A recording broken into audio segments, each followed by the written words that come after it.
Il y en a 4 qui ont répondu bonjour. Les autres, vous dormez encore? Après les chants que vous avez eus là, vous dormez encore? Vous êtes bien réveillés? Oui? Bon, c'est bon. OK.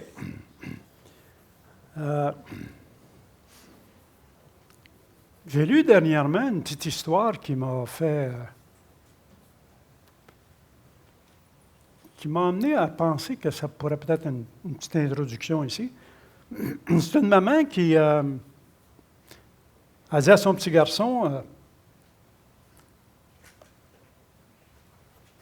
un matin, le petit garçon, il part pour aller à l'école. Et la maman, après le petit garçon, il se dirige vers son autobus. Elle retourne à la maison, commence à faire son travail journalier. Tout à coup, ça cogne à la porte. Elle ouvre la porte. Le petit garçon est là. Elle dit, qu'est-ce que tu fais là? Il dit, j'ai décidé de ne plus aller à l'école. Elle dit, comment ça? Bien, c'est parce que c'est trop long, c'est trop difficile, puis c'est trop ennuyeux. Ben, elle dit, tu viens de décrire c'est quoi la vie. Monte l'autobus.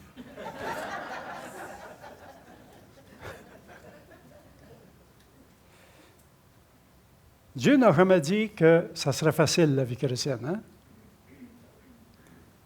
Alors, montez dans l'autobus. On monte ensemble ce matin. Je vous invite à ouvrir la parole de Dieu dans la Genèse, chapitre 5. Genèse, chapitre 5. Toutefois, les versets vont apparaître à l'écran.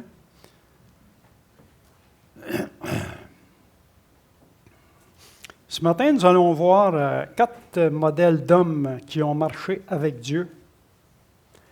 4 modèles d'hommes, les 4 derniers qu'on retrouve dans la Genèse, qui ont marché avec Dieu avant le déluge. Et l'application est simple, hein? Nous aussi, nous sommes appelés à marcher avec Dieu. Marcher, ça veut dire ne pas abandonner, poursuivre jusqu'au bout, persévérer, continuer, ne pas arrêter. C'est ce que ça veut dire marcher, on continue, on n'arrête pas, malgré les obstacles. Tout ce qui peut arriver. Alors, on a les 4 personnages antédiluviens. Il y a Enoch, Methushélah, Lémec et Noé. J'ai une carte ici qui va peut-être, que ça va donner sur la carte. OK, c'est bon. Alors, vous avez Enoch, Methushélah, Lémec, Noé. Alors, Enoch marcha avec Dieu 300 ans et il fut pris. Methushélah, il est mort l'année du déluge. Le déluge eut lieu en 1656 et Methushélah est mort cette année-là. On va voir pourquoi tantôt. Lémec, il est mort 5 ans avant le déluge. Noé, il a marché 500 ans et il a traversé le déluge avec ses 3 fils, Sem, Chem et Japheth. Alors, le premier personnage que nous allons regarder, c'est Enoch. Alors, on va lire le texte. Enoch, âgé de 75 ans, engendra Methushélah. Enoch, après la naissance de Methushélah, marcha avec Dieu 300 ans. Il engendra des fils et des filles, et tous les jours d'Enoch furent de 375 ans. Enoch marcha avec Dieu, puis il ne fut plus parce que Dieu l'a pris. Il marcha avec Dieu. Et le livre d'Hébreux nous rappelle que c'est un héros de la foi et que c'est par la foi qu'Enoch fut enlevé pour qu'il ne vût point la mort. Dieu l'a enlevé, car il avait reçu le témoignage qu'il était agréable à Dieu. On a ces 4 personnages qui sont là. 4 personnages qui vont nous démontrer ici que Enoch, les 4 ont marché avec Dieu, mais 2 plus précisément qui sont mentionnés. Enoch qui a marché avec Dieu pendant 300 ans. Et c'était pas facile durant ces années-là, pas plus facile qu'aujourd'hui. Et vous, dans la Genèse, la Genèse relève sa marche, la marche d'Enoch. Parce qu'Enoch fit preuve de ténacité, de persévérance, de courage pendant 300 ans. Et on a remarqué dans le texte, c'est 300 ans après la naissance de Méthusélah. Comment est-ce qu'il se comportait avant, on ne sait pas, mais il a vécu 375 ans. Mais on sait qu'après la naissance de Méthusélah, il a marché avec Dieu. Peu importe ce qui se passait autour de lui, il marchait avec Dieu. Le deuxième point, c'est une marche qui était le reflet de sa foi vivante. C'est un homme qui était agréable à Dieu. S'il était agréable à Dieu, c'est parce qu'il était en bonne relation avec Dieu. Et le troisième point qu'on peut voir d'Enoch, c'est que, alors que le premier livre de la Bible nous apprend sa marche avec Dieu, le dernier épître du Nouveau Testament nous parle de sa prédication. Et c'est dans le livre de Jude que nous lisons, « C'est aussi pour eux qu'Enoch, le 7e depuis Adam, a prophétisé en ces termes. » Lui, il prophétisait en ce qui concerne le déluge, qui s'en vient. « Voici, le Seigneur est venu avec ses saintes myriades pour exercer un jugement contre tous et pour faire rendre compte à tous les impies parmi eux de tous les actes d'impiété qu'ils ont commis et de toutes les paroles injurieuses qu'ont proférées contre lui des pécheurs impies. » Ce que je veux dire ici, c'est que dans le temps d'Enoch, j'aime ça, oui, dans le temps d'Enoch, dans le temps de Noé, dans le temps d'Abraham, dans le temps de David, mais dans mon temps, aujourd'hui c'est là. C'est moi aujourd'hui, dans mon temps. Mais dans le temps d'Enoch, le Seigneur est venu avec ses saintes myriades pour exercer un jugement et pour faire rendre compte à tous les impies de tous les actes immoraux qu'ils ont fait dans ce temps-là. Mais ça, c'est un jugement futur annoncé par Enoch et en conformité avec le jugement qui était à venir, c'est-à-dire le déluge.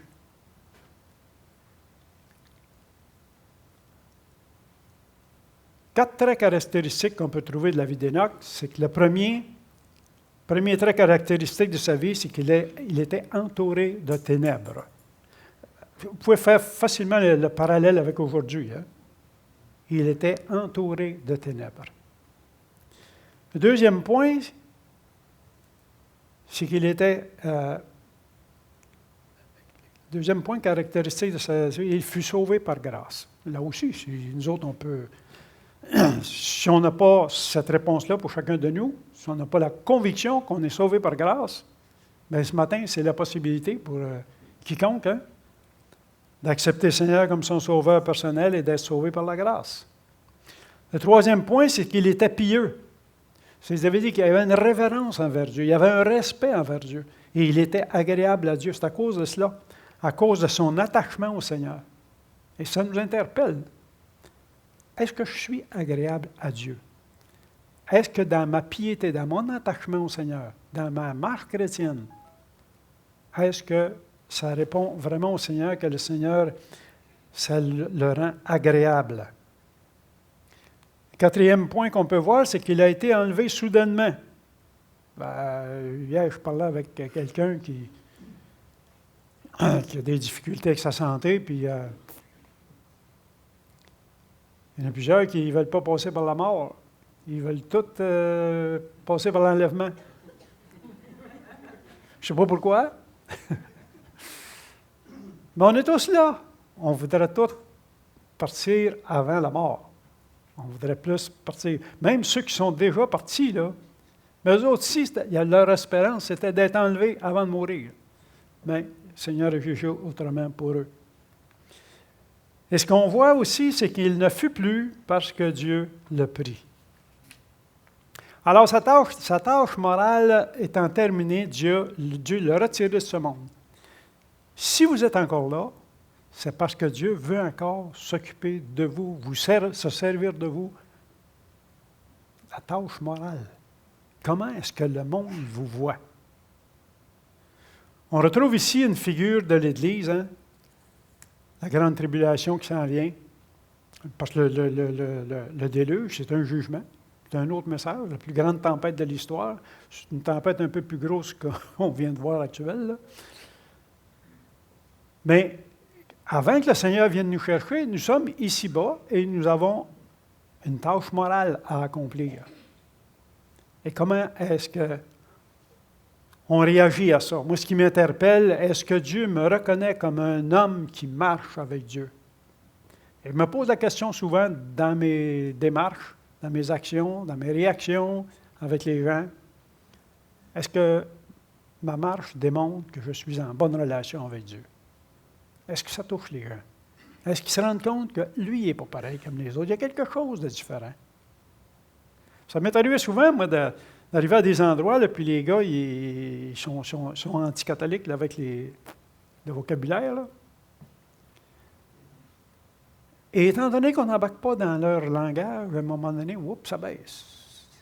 Les maudits deviennent des maudines, les tabarnes, ça basse. À un moment donné, ça glisse. Tu sais, ça change. Pourquoi? Juste parce que moi, je ne le dis pas. Les autres, ça les amène à ralentir. Ça, c'est notre tâche morale. Il marcha avec Dieu.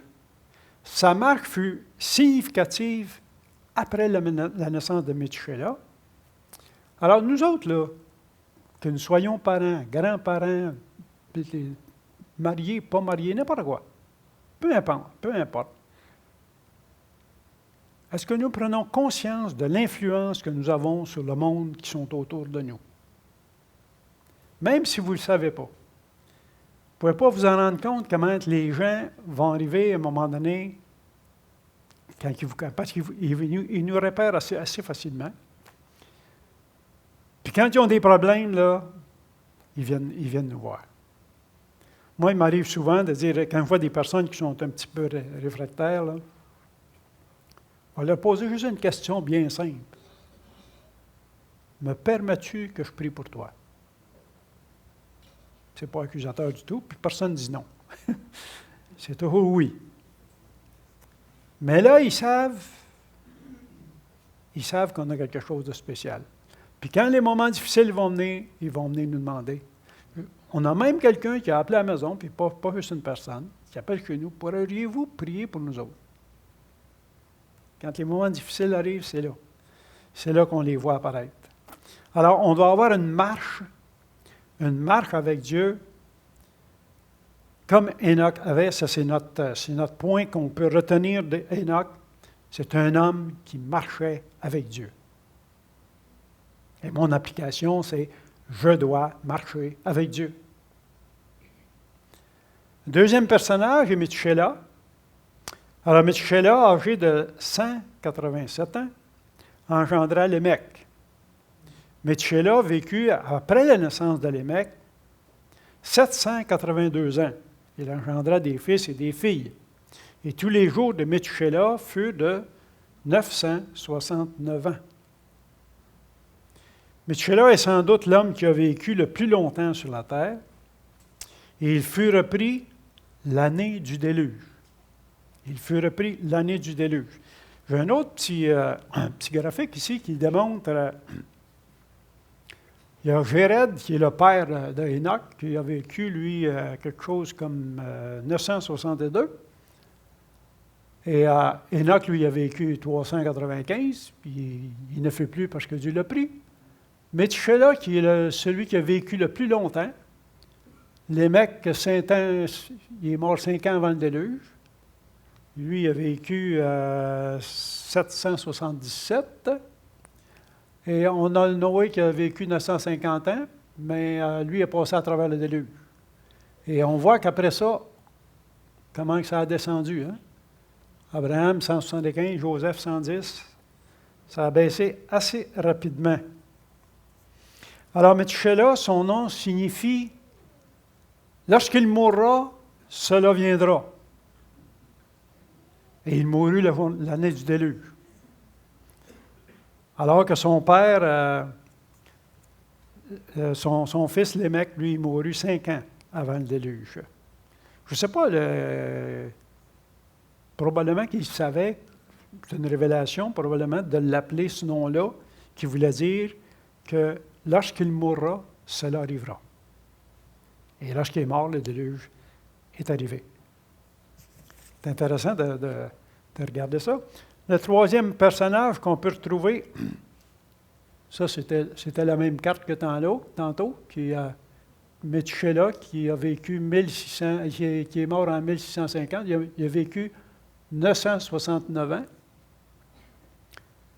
Son fils Lémec est mort 5 ans avant, puis Noé qui a traversé le déluge. Troisième personnage, c'est Lémec. Mais Lémec, lui, a appelé son fils Noé. Et Noé, ça veut dire consolation. Alors Lémec, âgé de 182 ans, engendra un fils et lui donna le nom de Noé en disant « Celui-ci nous consolera de nos fatigues et du travail pénible de nos mains provenant de cette terre que l'Éternel a maudite. » Vous vous souvenez de Genèse 3,17, Dieu avait dit à Abraham, « Le sol sera maudit à cause de toi. » Alors, 1500 ans plus tard, le monde trouve ça très difficile de vivre sur terre, sur cette terre maudite, à cause de tout ce qui se passait sur cette terre. Il commence à aller très mal, là. Vous savez que dans le temps de Noé, dans le temps de Lémec, Lémec, lui, il a simplement, on n'a pas grand-chose qui nous parle de lui, excepté que le nom de son fils Noé, ça veut dire qu'il va nous consoler. Il va être le consolateur. Alors, Noé qui va passer à travers le déluge, il va consoler, va être un consolateur pour le peuple qui va suivre. Quatrième personnage, c'est Noé. Noé, le monde du temps de Noé, c'est un monde impie, un monde moqueur, un monde incrédule, un monde indifférent, ne se souciant aucunement de Dieu. Il en sera de même à la venue du Fils de l'homme, dans Matthieu 24. Un monde trop occupé à manger et boire, un monde trop occupé à acheter et vendre. Il ne s'intéresse qu'à lui et à ses activités personnelles, complètement indifférent aux choses de Dieu. Je ne sais pas si vous ne l'avez pas écouté, vous allez l'écouter bientôt, la petite annonce pour le HBN. Là. On pose encore des questions aux gens sur la rue. Et c'est incroyable, les gens, comment ils sont indifférents aux choses de Dieu. Et c'est remarquable, le monde du temps de Noé est le monde dans lequel nous vivons, insouciant de Dieu. Plus que ça va, de moins en moins les gens se soucient de Dieu. C'est de la légende. Jésus, c'est de la légende. Puis toutes des affaires, on ne s'occupe plus de ça. Tout le monde, c'est pas compliqué. Le ciel, l'enfer, ça n'existe plus. Tout le monde s'en va au ciel. Personne ne sait c'est quoi le ciel, mais ils s'en vont tous au ciel, pareil. C'est le message d'aujourd'hui. Satan, il y a 50 ans, il les envoyait tous au purgatoire. Aujourd'hui, ils les envoient tous au ciel. Tout le monde croit ça. Parce que ton purgatoire, l'enfer, là, tu ne fais plus le purgatoire, là, ça, tu fais l'enfer sur la terre. Fait que, quand tu as fini l'enfer, tu t'en vas au ciel. Satan, il a toujours tricoté sa religion comme il la veut. Hein? Michel Renato, lui, il dit, Renato, pas Michel Penneau, Renato. Voilà la situation morale et spirituelle dans laquelle se trouvait l'humanité au moment où l'Éternel décide de l'anéantir par le déluge. Un monde impie, moqueur, incrédule, indifférent, tout ce qu'il pense, c'est à lui. Il commence à travailler, hop, je veux prendre des vacances, tout de suite. On prend des vacances le plus tôt possible. On change de job parce que celle-là est plus payante, l'autre, je suis tanné. Il y a toutes sortes il y a des situations qui sont normales, là. Mais il y en a plusieurs que ça devient, le temps d'aujourd'hui, le monde pense à eux, seulement qu'à eux. Vous savez qu'il y a un principe, dans le témoignage de Noé, il y a un principe qui nous rappelle, que nous rappellent les Écritures, c'est qu'à travers tous les temps, Dieu a toujours eu des témoins fidèles. Nous autres, on est habitués d'étudier plus ceux qui ont vécu dans les années 1400, 1500, 1600, 1700, 1800. On a beaucoup d'histoires de ces personnes-là. On a eu des personnes fidèles. Mais dans le temps avant le déluge, on a eu des personnes fidèles. Au verset 5, nous lisons, « L'Éternel vit que la méchanceté des hommes était grande sur la terre et que toutes les pensées de leur cœur se rapportaient chaque jour uniquement vers le mal. » Ça ressemble aujourd'hui un peu, hein? Et au verset 8, « Noé trouva grâce aux yeux de Dieu, aux yeux de l'Éternel. Voici la postérité de Noé. Noé était un homme juste et intègre. » J'aimerais qu'on pense 2 points là. Noé, Dieu lui a fait grâce. Noé était un homme juste et intègre. En son temps. Vous avez compris? En son temps. Puis Noé marchait avec Dieu. On revient 3 fois. 4 fois, Noé revient dans ces 2 versets. Noé trouva grâce. Noé était juste et intègre. Puis Noé marchait avec Dieu. Trouver grâce, faveur imméritée. Alors Noé avait la même nature pécheresse que nous autres. Même nature pécheresse que les autres. Même descendant. Mais Dieu lui a fait grâce. Deuxième grande vérité, c'est que c'est un homme juste et intègre. C'est-à-dire que c'est un homme juste, un homme correct, honnête, conforme. Intègre, ça veut dire pur, d'une manière non corrompue. Ça ne veut pas dire qu'il faisait des erreurs. Il ne faisait pas d'erreurs. Mais quand il faisait des erreurs, il allait les réparer.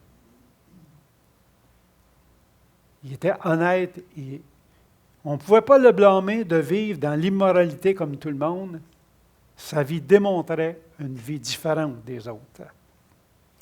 Le verbe marcher se retrouve facilement dans ces personnages-là. Vous savez, les 4 derniers personnages antédiluviens, 4 personnages qui marchaient avec Dieu, dans un nombre enténébré incroyablement.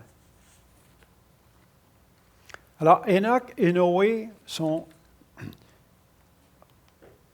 On a que la terre était corrompue devant Dieu, la terre était pleine de violence.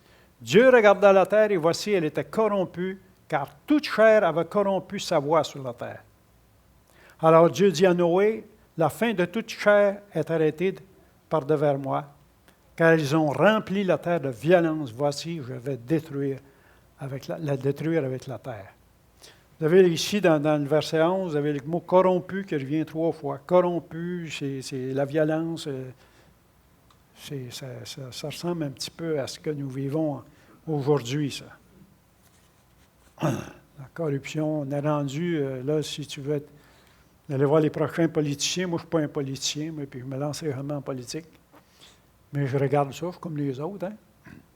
Puis je regarde ça, puis s'ils veulent être élus, il va falloir qu'ils aillent vers la majorité, vers la façon dont les gens vivent. C'est là qu'il va falloir qu'ils aillent. Et c'est contraire à nos pensées à nous autres, c'est évident. Parce que c'est un monde corrompu. C'est un monde de violence. C'est dans ça que nous sommes aujourd'hui, puis c'est dans ça qu'on doit apprendre à marcher, puis c'est dans ça qu'on doit apprendre à être intègre, c'est dans ça dans ce monde-là qu'on doit apprendre à ce qu'on soit agréable à Dieu. Enoch et Noé sont 2 hommes remarquables dont la Bible dit qu'ils ont marché avec Dieu. Ils avaient une relation quotidienne avec Dieu. Moi, je suis tellement réaliste que ma relation avec Dieu, elle n'est pas ce qu'elle devrait être. Je ne sais pas ce qu'il y en a pour vous autres.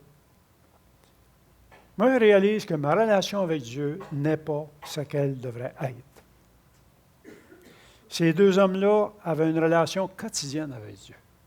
Dieu leur parlait, puis ils marchaient avec Dieu, intègrement. Quand vous arrivez le soir avant de vous coucher, vous posez votre question et la sorte de journée que vous avez eue, là.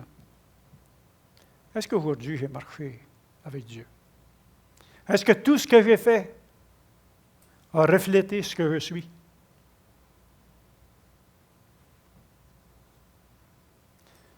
Noé a tellement été un bon témoignage pour sa famille que ses 3 fils sont nommés, mais pas les autres.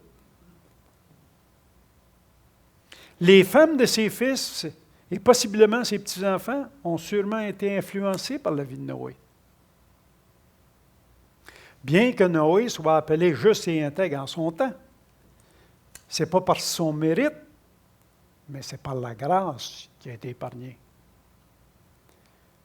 Vous avez tout hâte à l'enlèvement, vous autres? Savez-vous ça, qu'on va être enlevé par grâce? Ce n'est pas par nos mérites qu'on va être enlevé. C'est par la grâce. On est sauvé par la grâce, on marche par la grâce, on va être enlevé par la grâce. C'est tout par grâce. Dans le livre d'Hébreux, nous lisons que c'est par la foi. C'est par la foi que Noé, divinement averti des choses qu'on ne voyait pas encore, et saisi d'une crainte respectueuse, construisit une arche pour sauver sa famille. C'est par elle qu'il condamna le monde et devint héritier de la justice qui s'obtient par la foi. Vous savez qu'il n'y avait rien d'autre que la parole de Dieu pour le guider? Il y avait seulement la parole de Dieu pour le guider. Mais pour lui, c'était suffisant. Et vous regardez aujourd'hui comment le monde, ils vont chercher n'importe quoi, n'importe où. Et nous, on se tourne vers la parole de Dieu, puis on écoute les gens qui nous parlent contre la parole de Dieu. Ça nous amène à un moment donné, on se pose la question, coudonc, mais là, on retourne dans la parole et on redevient, ça nous saisit, puis on croit encore davantage ce qu'elle est. Noé avait seulement la parole de Dieu pour les guider, puis pendant 120 ans, il cognait du marteau, puis le monde riait de lui, puis il continue pareil. Parce que Dieu dit, continue jusqu'à la fin, tantôt il va pleuvoir. Moi, le monsieur qui m'a annoncé l'Évangile, quelques semaines après, je suis retourné le voir, puis on est allé faire une petite commission ensemble, puis on rencontre quelqu'un, puis il commence à y témoigner. Puis le gars, il dit, regarde, ça fait 45 ans. Là. Il commençait, c'était pas comme aujourd'hui, mais regarde, moi, là, il dit, je fais le même job que Noé, je vous le dis, il va mouiller tantôt. Il dit, je fais le même job que Noé. Mais nous autres, on est là, on n'est pas pour leur dire qu'il s'en vient un déluge, il s'en vient un jugement. Parce que le déluge, c'est un jugement. Alors, il s'en vient un jugement, mais quand tu parles de jugement aux gens, c'est sûr qu'ils n'en veulent pas. Alors, il faut arriver avec de quoi de plus simple. Et il y a des petites cartes que j'ai apportées, que j'ai mises sur la table en arrière, là, qui nous dit, juste la façon que tu réfléchis, est-ce que c'est la bonne? Ça amène les gens juste à se poser la question. Mais ce qui m'a arrêté dans ce point, c'est de voir que Noé avait seulement la parole de Dieu pour le guider, puis il s'est laissé guider, puis il a marché avec Dieu pendant toute sa vie, seulement en croyant la parole de Dieu. Noé est un témoin exceptionnel. Alors que le mal grandissait de plus en plus, lui, il reste un homme fidèle par la foi. Plus que ça va, hein, ceux qui ont 30 et 40 ans de vie chrétienne, vous savez, depuis le début, à venir jusqu'à aujourd'hui, là, les ténèbres, on dit tous les ténèbres épaississent, mais ça veut dire que c'est beaucoup enténébré, les gens d'aujourd'hui. C'est irreligieux, c'est incroyable, qu'est-ce qui se passe? Est-ce que je continue à marcher par la foi? Est-ce que ma foi, je suis interpellé, puis à un moment donné, je commence à douter? À douter de la parole de Dieu? Ma seule référence fiable? Noé ne savait pas combien de temps durerait sa prédication en construisant l'arche. Parce qu'en construisant l'arche, lui, il parlait. Il leur avait dit qu'il était pour pleuvoir. Le monde a ri de lui. Mais à chaque fois qu'il entendait Noé construire son arche puis grossir, à un moment donné, là, je ne sais pas, mais ça a pris 120 ans. Ça veut dire, au bout de 60 ans, ceux qui étaient là, ils doivent dire, mais coudonc, le père, il est-tu sérieux, lui? Ça fait 60 ans qu'il fait ça. Ça se peut-tu que quand il va avoir fini, que ce qu'il dit que ça va arriver? Il y en a sûrement qui se sont posé la question. Ça va durer combien de temps? Ils ne savaient pas. Mais plus le temps avançait, plus le monde se corrompait. Il en sera de même à l'avènement du Fils de l'homme. En d'autres termes, avant que le Seigneur revienne, le monde aura passé par des situations de violence, de débauche, de dégradation morale, spirituelle, semblables à celles que Noé et les siens ont vécues. Abomination, aversion, répulsion. Le monde appelle ça la fierté. Dieu dit que c'est une abomination, c'est une aversion, c'est une répulsion. Allez pas les contredire. Ils progressent. C'est bien clair, ils disent, on a un pas de fait, il faut continuer. Où est-ce qu'on va se ramasser, nous, avec ça, tantôt? Je ne sais pas, mais Matthieu 24 nous dit, ce qui arriva du temps de Noé arrivera de même à l'avènement du Fils de l'homme. Car dans les jours qui précédèrent le déluge, les hommes mangeaient, buvaient, se mariaient leurs enfants, jusqu'au jour où Noé entra dans l'arche. Et ils ne se doutèrent de rien, jusqu'à ce que le déluge vînt et les emporta tous. Il en sera de même à l'avènement du Fils de l'homme. L'insouciance d'une société matérialiste, avide de plaisir, qui favorise la violence et la débauche. Nous, aujourd'hui, dans une société qui se préoccupe de moins en moins de Dieu et de sa parole, et qui se livre de plus en plus à l'idolâtrie, au vice de la chair, qui se dirige évitablement vers un jugement. Pas besoin de vous faire un dessin, vous écoutez les nouvelles comme moi, vous lisez les journaux, vous vivez dans ce monde. Vous savez qu'à l'époque de Noé, le Seigneur a été patient avant qu'il ouvre les sources d'eau, les écluses des cieux. Mais comment va durer sa patience encore avant que le prochain jugement s'en vienne? Si vous écoutez les nouvelles, moi, ma femme, tous les midis, est sur News 21 là, à Jérusalem, les nouvelles en direct. Quand ils envoient des requêtes, elle les voit passer. Il faut aller sur un site gratuit. De jour en jour, ça progresse. C'est incroyable comment... Le matin, on se lève, comment ça fait que la guerre n'a pas commencé? C'est incroyable comment on se rapproche. Mais ça va durer encore combien de temps? Moi, quand je vois ça, je dis, on n'a pas de temps à perdre. À aller s'amuser dans les affaires du monde. Le Seigneur, il est là bientôt, là. Je vais être où quand il va revenir? De plus en plus, aujourd'hui, les gens, au lieu de se tourner vers Dieu, ils se tournent vers les pratiques occultes. Je ne ferai pas le tour de tout ça, il y en a trop. Vous savez qu'en Inde, on voit apparaître des gourous qui monopolisent des milliers d'adeptes. Et tous ces gourous enseignent la réincarnation, qui est complètement le contraire de la résurrection. Certains prétendent même que Jésus aurait été une réincarnation de Krishna ou de Bouddha, ou un grand maître du passé. Et ce qui est intéressant, c'est qu'en Inde, quand quelqu'un, ça c'est pas vrai, mais pour eux autres, quand quelqu'un réincarne, il réincarne dans un animal. Alors, il baisse de coche. Tu sais. Fait qu'à un moment donné, la 4e génération, il peut aussi bien manger sa grand-mère. Tu sais. C'est bon. Mais ici, ça n'aurait pas marché, ça. Alors, quelqu'un qui réincarne, il monte. C'est la philosophie, c'est ce qu'on enseigne par ici. Tu ne baisses pas, tu montes. Dans ta prochaine vie, tu as eu une vie difficile, ta prochaine va être meilleure. C'est incroyable comment Satan tricote, puis amène ça, puis les gens croient ça. Vous savez que jusqu'aux années 1960, il y avait très peu d'Occidentaux qui croyaient à la réincarnation. Aujourd'hui, cette croyance dépasse les 25 à 30 des Américains, puis 50 des Européens. Qu'est-ce que ça va être dans quelques années? De même que le yoga est pratiqué dans les cercles occultes, aujourd'hui, il y a 19 millions d'Américains qui sont des adeptes.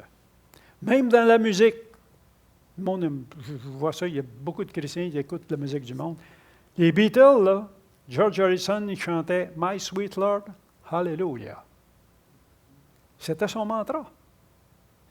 Son Dieu hindou. Et l'une des formes de yoga la plus pratiquée en Inde, c'est la tantra, qui est une possession de la personne. Le tantra, tu es libéré par l'élargissement de ta conscience. Puis à un moment donné, tu n'es plus toi-même, tu deviens quelque chose d'autre. C'est la même chose pour la méditation transcendantale. Au cours d'une cérémonie, l'étudiant reçoit la connaissance secrète de son mantra. Mantra, c'est un mot répété silencieusement pendant la méditation, la répétition. Ça devient une forme de prière. Alors, la méditation devient une drogue, plus capable de vous en passer. Ainsi, vous vous isolez et vous entrez dans votre petit monde. Et remarquez bien que l'alimentation végétarienne, moi, j'ai déjà été végétarien un petit bout de temps, là. Je me suis aperçu que ce n'était pas la solution. En tout cas, il y en a qui aiment ça. On appelle ça des granolas. L'alimentation végétarienne, la meilleure diète devient une chose essentielle pour avoir une expérience avec la méditation transcendantale. Quand vous allez dans les magasins qui vendent des produits naturels, remarquez qu'en grosse majorité, ce sont des gens qui vont faire de la méditation transcendantale. Même de nos jours, les milieux évangéliques, la foi est remplacée par la pensée positive. Ah, tu as une force en toi, crois seulement. Crois en toi, puis regarde en avant, puis avance. Et que dire de l'acupuncture, la réflexologie, les plantes miracles? Je vous dis, Michel disait la semaine passée, hein, faites attention. Il s'en passe des choses sur Internet, puis si vous n'avez pas de discernement, là, vous allez vous faire avoir, puis votre foi va en prendre un coup. Vous savez qu'aux États-Unis, la prière est interdite dans les écoles, vous savez ça depuis longtemps, hein? Mais le yoga et la méditation est enseigné. Ben oui. Et ça compte aujourd'hui 30 millions d'adeptes. Et on pourrait parler de toutes sortes d'affaires. Vous vous souvenez du film E.T., une base de l'hindouisme? Vous avez les petits films des enfants aujourd'hui, là, les animaux qui parlent, là, les figures déformées, là. Il y a un message là-dedans. Si vous voulez de la documentation, il y a les dieux de l'an 2000, la parapsychologie, le Nouvel Âge, toutes des sources qu'on peut aller se référer. Benjamin Creme, c'est un conférencier du Nouvel Âge, lui il a cité, il dit « Nous sommes tout près d'une nouvelle ère où toutes les religions ne feront qu'un. Nous n'aurons qu'un leader et ce sera la paix sur la terre. » Il a écrit ça dans les années 70. On a fait du chemin depuis ce temps-là. Hein? Vous savez ce qu'il dit, lui? Il dit que tout le monde attend quelqu'un. Vous attendez qui? C'est ce qu'il dit. Il dit les chrétiens attendent Jésus-Christ. Les musulmans attendent Maï. Les bouddhistes attendent Bouddha, un autre Bouddha. Les hindous attendent Krishna. Les juifs attendent le Messie.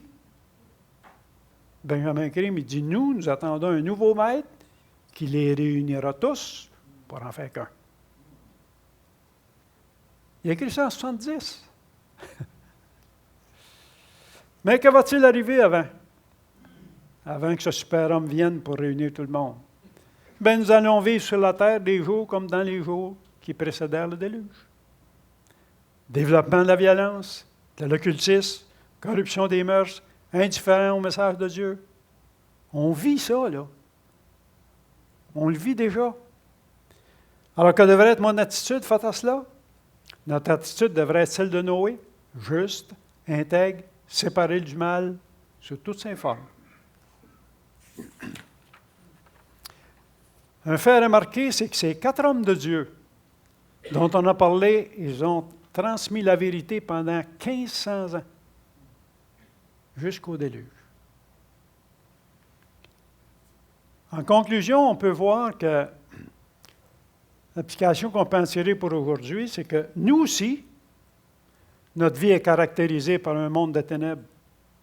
Nous aussi, nous sommes sauvés par grâce. Nous aussi, notre vie doit plaire à Dieu.